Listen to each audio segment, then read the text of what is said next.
Welcome, heroes. In this video, I have a big surprise for you and me.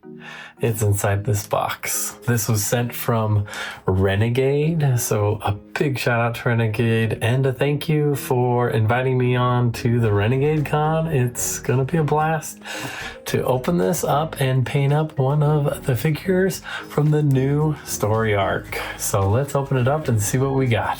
Here we go. I am so excited. I do think I know what's in here, but I've never actually seen it. So it's gonna be a nice surprise.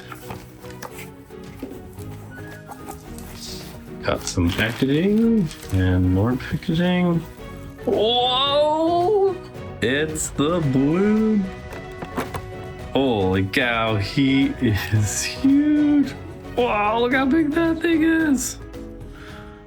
Oh, that's so cool. Oh, this is gonna be fun to paint. It's massive. As always, we start with a good prime. I'm using gray for this. Thought going with the gray prime as the main coat and then dry brushing the white allows for the speed paints I'm going to be using to stand out a little bit better.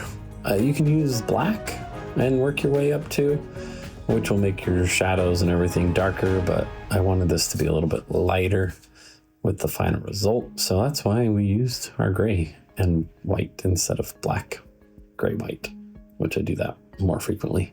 So next I like to pick out all my colors. There's so many choices. One of the things that's kind of fun that I picked up is this color cube.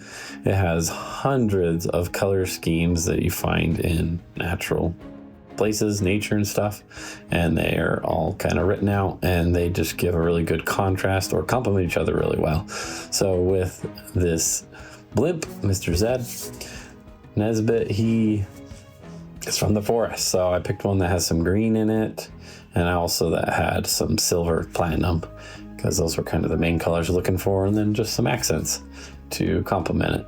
So once you've kind of decided on your colors, I like to try to pick them all out before I start painting. Inevitably, as you paint, you kind of end up with picking out some different colors along the way. So thinking, you know, the dark green on top, light green for the wings, and these can, I don't know, they're like rudders on the front to probably control where it goes. And then some silver, and we'll probably paint him some of the greens, and then we need some rope color as well, which is kind of like a brownish color, a little silver here, and we'll do some pool coloring on the boosters with some color. So shake up your paints real good, I always do. And that way they work out better. Number 4 generally is what I use to get started. It usually works really well for most areas, especially if you have a nice fine tip, even some of those harder detail areas. And then when you get to some really small parts, I usually cut it down. And here, just painting up these areas are really big. So this first piece, you know, I didn't love the way that little square turned out, triangle, because it's like learning, you know, how it's gonna accept the paint on this first part, which is part of painting. It's experimenting, and you get better as you go every single time you paint. Even on one specific model, you might get better just in that instance. So here with the speed paints, you know, they act similar to washes, so they kind of fall into all the recesses. You want to put on thick, but you want to go a little bit faster, which I figured out because it left a few little lines I didn't love, but once you get going, it turns out really well. And so it fills in all these little areas, and I started painting up all the green areas a lot faster, so I didn't have any streak lines of any sort. And it looks great. I really like this color. I think it worked well. Yeah, it's still drying up, but it looks good. I like the texture on this figure. Looks really good. The one thing I've noticed is all of these figures, Age of Annihilation, everything, they're really good quality. I like the details, and there's more details in some of the miniatures than even the artwork sometimes, kind of comparing and looking like, oh wow, there's a few more details I've noticed on some of the figures.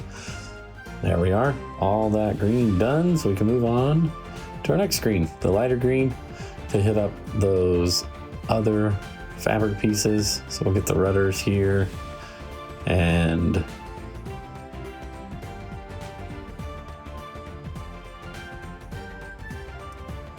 here's just making sure that you kind of guide that. See there, I'm just kind of added a little extra in the shadowy areas.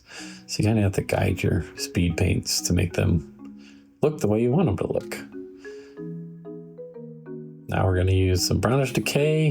This is for all of the ropes. There's a whole bunch of rope on this thing, so just work your way around. One thing on the speed paints, which is nice, which I did have to go do a little touch up because I got the green on the rope. But if I get the brownish on the green from the rope, it's not as noticeable, just because the lighter colors going on to darker colors, you can kind of cover up a little bit better. Once they dry, they just kind of blend in, especially if it's like a big crack on between the two different sections. But so keep going on all these ropes. You know, I've been painting on and off for a good 5 years. But now that the Heroscape has come out with miniatures you can paint, I've been painting like every day, every week, a lot more. Here we got out our steel color, it's silver, and we'll hit all of the basket on the outside with this. And I also had painted the underbelly all of the same steel color. And you notice that it's already painted there. Might have missed according to the part, but yeah, it happens. But it's pretty simple, just filling that in, getting in all the cracks, and working your way around. Sometimes it's hard to get where you need to get on a miniature, so my tip for that is to rotate the miniature around more often than you adjust your hand with your brush, because it's a lot easier to keep control when you have that same pulling motion. You're not pushing the bristles anywhere or have a weird angle like that. So it's a lot better to try to rotate the miniature, which, yeah, I flipped this guy upside down a lot and from a lot of different angles just to get in every spot that I can. But painting is definitely a whole hobby on its own. It's an artwork. Now we go to the bronze to hit all the little details on here. I ended up picking bronze over doing like gold because I figured, you know, he's from the forest. We want a more earthy tone instead of being a gold. So I like that better for this.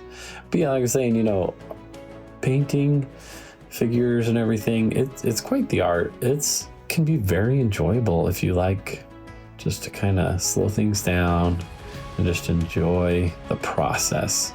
It can be very enjoyable. You know, some people are looking at it in ways of monetary, which in the long run, possibly if you don't go too crazy, you could probably save money by painting your own miniatures. But if you really get into it, you end up start buying more brushes, more supplies, more paints, and I don't know if you really save any money, especially when you add in the time. You know, with speed paints, it can be a lot quicker, you know, to get a pretty good finish, but it still takes a good chunk of time, you know. So I think it's a preference. If you want to paint it and you want to get into that, then get into it and have a great time doing it. And one of the things that I love about painting miniatures is you get a greater connection with every figure you paint. So there we go. Now just hitting these little spots here with that same bronze. It's kind of like, I don't know, little pegs or bolts that hold on the ropes. But yeah, miniature painting it can be a lot of fun, and you get this connection with each figure, and so it makes it more exciting to get the new figures, because you're like, how am I going to paint this one up? What's my little touch I'm going to do? So now we take the polished silver and we're going to hit all those little bits and pieces on the wings and around the top that really look like, I feel like they should be metal. So that's why we're doing polished silver. It'll be metal. But So yeah, you get this connection with your miniatures, so it becomes a lot more exciting to play with them and to use them. And it's been a lot of fun because we've had people at the monthly tournaments that have been painting their own stuff, and a lot of people get their own little spin and ideas and get their own unique style of doing things. So you get to see other people's paint jobs, which is a lot of fun, and it really just livens up the world. I think it is a fun thing to be able to have these different paint jobs going on.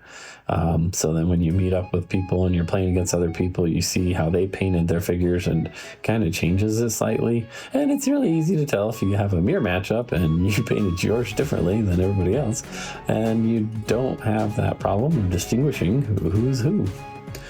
Now getting little silver bits here in the propeller. And one thing with the speed paints is that they are designed to kind of spread and fill in all the cracks and everything, and then leave less on the high ridged areas. So doing these big flat surfaces with the metal, you'll notice that it leaves some of those white spots shining through. So a lot of the metal, I ended up going back and doing a second coat just to thicken it up. So probably could just use regular paint for that and did a metal paint instead of using the speed paint, but it was right there ready to go, so I used the speed paint, just did 2 coats, which a lot of times you end up doing a couple coats with a lot of different paints. Now we're just getting all the metal pieces on these rudders, so I'm going to call them the rudders. And just trying to be real careful not to paint over, because you don't want to have to go back and do touch up. But it's okay to go back and do touch up. I quite frequently do go back and do some touch up because it happens, and that's one of the things I like to contrast between painting and life is we make mistakes. It happens. But there's always a way to usually fix things, You can always go back and make things better. You can apologize. You can fix the anything you do, and that's the same thing in the painting. If you make a mistake on the painting, you can either touch it up, and if it goes really bad, you can always remove the paint and start completely over. Yeah, it takes time if you're going to do something like that, but with all the failures that you make in painting, each one is a learning opportunity. So you're able to get better at painting. So makes it a lot of fun to be able to continue to learn. That for me, that's a fun part of painting and doing this, is that you learn. And I think learning's fun, It sometimes can be hard, but in the end, it makes it worth it. All right, now we're going to go with that silver and just hit all these little rivets all around it, which if you want, you could just completely paint over the whole thing instead of trying to paint around the rivets, because when you put the paint on top of the rivets with, these darker colors, it covers it all up anyways, which you can see I did that on the little rockets there, but that was after I'd done it to everywhere else and realized, hey, I don't need to be so intricate trying to cover these up. So yeah, it looks just as good when you cover those up. So that is definitely a tip on this one, I would say. And there's a lot of different ways you can kind of go about painting, like the process, going from top to bottom or smallest detailed areas to the bigger areas. I like doing the biggest areas and working my way down and into the detail, and typically using kind of the darker colors first and then work to my lighter colors. But you can do it the other way too, go from lighter to darker. It's just your kind of preference, but for some reason I always leave the hardest part last. Now we're just painting up the back of the rocket here with our silver, just making that whole thing silver, and it looks pretty good. And then here in the back as well, painting up. I'm just trying to paint the very edge. If you look closely, there's kind of on the back of that rocket, there's kind of an inner ring, and that's where we're gonna paint it up white to make them have a kind of a rocket glow effect. So I grabbed this purple tone because I didn't feel like there's enough contrast in between the two silvers, that big silver area versus those smaller junctions of silver, supports, whatever that is, in between the balloon and the bottom. So my color scheme wanted some purple, so I thought, hey, this is the way I can get some purple in. It's kind of a light effect and might give me enough contrast to look a little different, you know? Try something new, which I try to do that every time I paint any figure. I try to do at least one new thing. Sometimes it's a couple, but at least one. Now we're just gonna take the silver and get these wings that I hadn't done. Kind of forgot about it as I was painting along.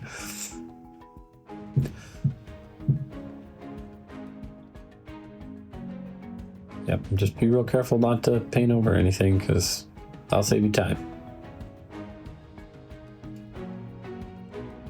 But this is a really cool figure. I'm really excited to play him.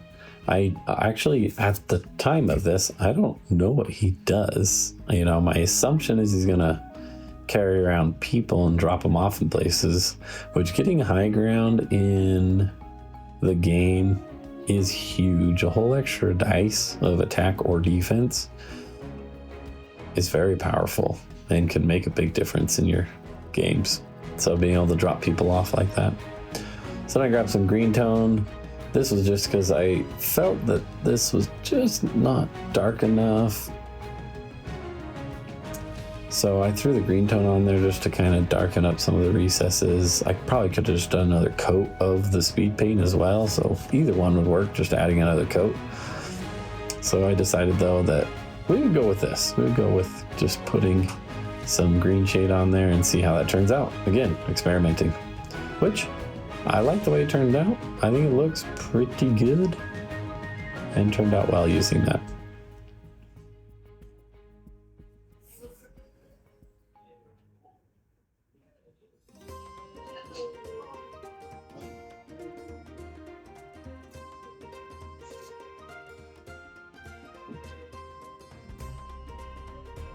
Now we take some hardened leather for these little piece of wood on the side. I think it's a good color. Looks like wood. Pretty simple. Getting in between the crack here, between the rocket and the side of this wood is a little difficult. So you may have to do a little touch up after trying to get in that crack. As long as it's dark in there, nobody's gonna be looking that closely probably. Sometimes I think we get a little meticulous, at least I do, and I'm like trying to get some spots. It's like, I don't like, it's almost impossible to see this spot, but I gotta get it. It's kind of a thing for me. It doesn't feel complete. So yeah, that's what we do. I'm trying to find a way to get the paint inside this area. Really difficult, but eventually I find the right angles and I'm able to paint up the sides on the inside of this little spot. And then I figured there needed to be some more wood on here. I didn't want it to all be silver, so I'm gonna make these little things look like wood as well. So we have more than just one wood thing on here. Give it a little bit more contrast. It's nice to kind of switch things up. That's one thing about picking your schemes with paint and everything, what colors are going to be what. You know, it's nice to have some things tie into other things versus just having like one little spot that's a different color, you know, and you don't want it all to be the same because it's kind of boring. So you want to make sure you pick out sections to just be different, and that way things stand out. But also you don't want to make everything so different that they don't mesh well, and then it just kind of like everything's standing out. So typically you want to find something about the miniature that you want to be the focus. Like this is the part that you're going to look at and everybody's gonna be like, wow, look how good that is. And that's where you spend the majority of your time. You know, when you're painting a figure, a lot of times a good place to focus on is like their face and any special features that they have. You know, like with wing creatures, it's good to spend some good time on the wings because that's very notable, you know. Or if there's some really cool weapons that they have. You want to put a little extra time into their weapons so that, that's the focus. So deciding on what you're going to make your focus on the miniature, you can spend more time on that, making it look really good. And then some of the blemishes or the things that you didn't maybe do as well or don't have to spend as much time on won't be noticed. A really fun thing about painting is anybody can do it. I mean, my 6-year-old son has been painting as well, his figures that he's been getting here and there, and he loves it. Makes him really enjoy it, and he's always asking for more figures to paint, so it's a good little hobby to get him into as well. So here we're putting in white on the back of these rockets so that it'll be a lot brighter. So we're going to take yellow, some orange, and some red. So typically, fire is brighter in the center, and it kind of works its way out. So we're going to just cover this whole thing in yellow. And then once we get all the yellow on there, we're going to move on to the orange. Looks pretty good. Here we go.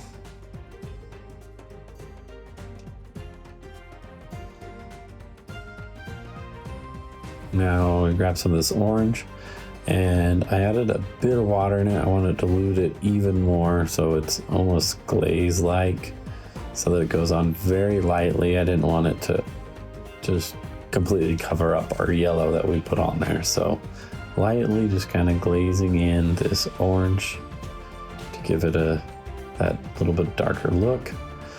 And then we take the red and just kind of make circles around it. For whatever reason, I felt like a swirly circle fire made sense. So that's what we're doing. So once you put it all on, then I take my brush and wipe off the brush and come back and wick off some of the paint.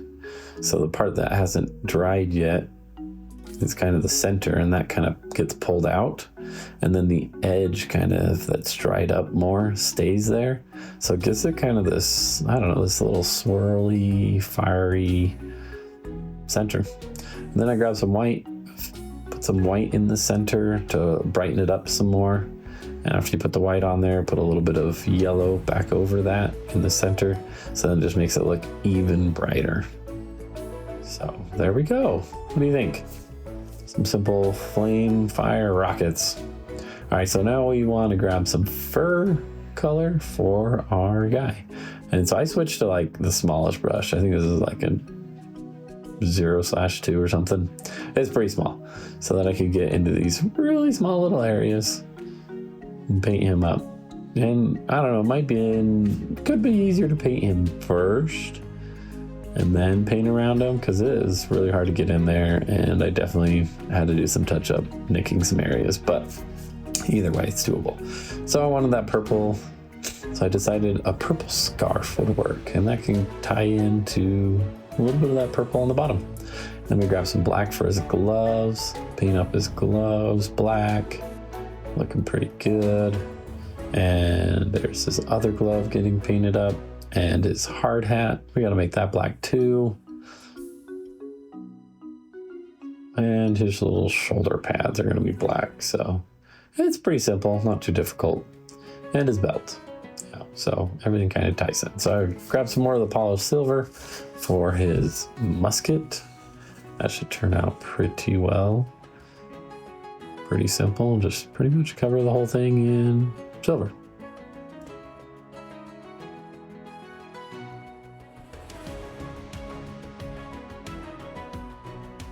Which I'm assuming he'll be able to have a pretty decent attack shooting from his little blimp. And I just grab some brown leather color to do the stock, the hand. And then I grabbed some of that same bronze that's on the ship areas for those details, and thought I'd put on these little straps on his gun to kind of tie that same color scheme in. And then we grab some black just to put it in the center. I know some people drill out those to make it look darker. And now we got to do his eyes. So get some white, and then it's really good to put it on your wet palette and just thin it out a lot. And then just lightly brush in some little eye sections. You might have to do some touch up around it if you make the eyes look a little funny. It happens quite frequently when I'm doing eyes. And then same thing with the black, very, very light. And then you want your eyes to not be in the center of your eyeballs. You actually want them kind of a little closer to each other. Because if you do too close, they're cross-eyed. If you do too far, they just look goofy. And then I do a little line, not a dot, and I think it turns out a little better. And here we want to just give them a little black nose. I think a little black nose makes them look a little more alive. It looks pretty good. And then we're going to take some light blue. This is just regular acrylic paint. And we're going to paint up his entire base blue, which I thought is fitting since he is a airship, so he's flying in the sky, right? So I think that makes a lot of sense. Looking good, all painted up. Now you get yourself some cotton balls and you just take a couple of them and you kind of spread them apart, almost rip them into just random shapes because they will make perfect clouds. Take yourself some basing glue, cover up the base with the glue. I have an old brush that I just keep using for that. Clean it up after, just for doing all my base glue. That way I can spread it around easily. Take your little clouds and just press them into the glue. Probably only need 2 of these guys. Kind of get them in there nice and tight. And there we go. There we have a cloud base. Looks amazing. He is an airship, so he should be flying through the sky most of the time. And lastly, always get yourself some varnish on there to protect your paint job you've done. The varnish will make it so you don't accidentally rub off any of the paint, especially the little edges and corners. It's really good for that. And I like using satin because you get a little bit of a sheen, but it's not too much like gloss. Gloss is really bright. And there we have it. Zed in his giant blimp or airship, whatever you want to call it. Looks amazing. I really enjoyed painting this. It was a lot of fun. Tried a few new things, learned some things along the way. I hope something that in this paint video I've done will inspire you to try new things or play it safe and just do a great paint job. Either way, it was great to paint this. Again, appreciate Renegade and having the opportunity to be here in the Renegade Con and paint up this awesome figure. Heroscape is alive. It is in production. New figures coming out all the time with the story arcs. It's a lot of fun. The community's thriving. Come join us if you haven't and enjoy the Heroscape. I hope you enjoyed this video. Until next time, we'll see you.